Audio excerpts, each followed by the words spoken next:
That in the corner of my room, I think it's going to eat me soon. Oh no, that's just my closet door. But what's that rustling, moving, hustling? I recognize the voice. Chris Hadfield is still with us right now. Well, now we're going to talk about your book, The Darkest Dark. This is, is this your fourth book? It feels like my fourth book. It took a long time to write. It's my third book. I did a book for adults called Astronaut's Guide to Life on Earth. Did a book of images from space.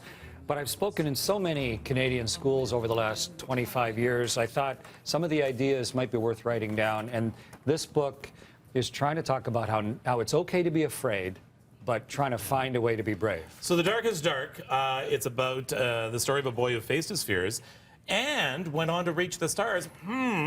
Sounds a little familiar. There is no way Commander Chris Hadfield, who went up in the shuttle basically with a bomb attached to his back, went around the Earth, came down in a Soyuz capsule, bumped into the deserts of Kazakhstan. You were not afraid of the dark. I think everybody's afraid of the dark. I think the important thing for a young person to realize is it's okay to be afraid. That's all right. That's normal. That's a natural reaction. But what really is going to define your whole life is how you find ways to be brave, how you don't let fear just be a blanket that allows you to not do what you're dreaming about. And I thought in writing the book, I wrote it with, yeah, that's me as a little kid in my first spaceship right there. I thought in writing the book with the Fan brothers who live down in the beaches, such great guys, but not just a fantasy book, but tie it through so at the end you realize this is a real person. This isn't just another comic story, but this is a link to reality, and this is maybe a way to deal with something.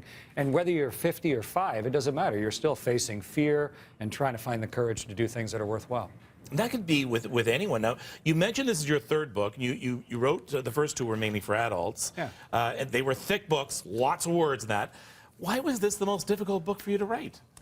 In fact, I think you mentioned the fourth book. I wrote 3 other kids' books before we got to this one, just where I thought it would be a good idea. And then you start talking to Kate Fillion, who's the writer we work with. She's brilliant, or the publishers or the editors, and they all go, nah, that book's been written, or nah, it won't work in other places.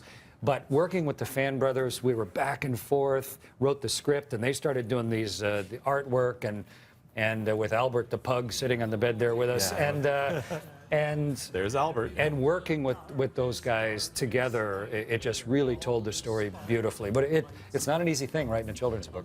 Was that, by the way, the last scene we saw just about 10 seconds ago, the moon poster? Yeah. I remember that in our classroom. I had it above my bed. And I was just going to say, was that in your room? Oh, yeah. And what's really nice is since then, the Ontario Science Centre gave me a copy of that. So I still have it up at my house now, the big National Geographic map of the moon. My mom and I sat on the kitchen floor. We took a balloon and we covered it with plaster of Paris and used that moon map to make a copy of the moon when I was a kid.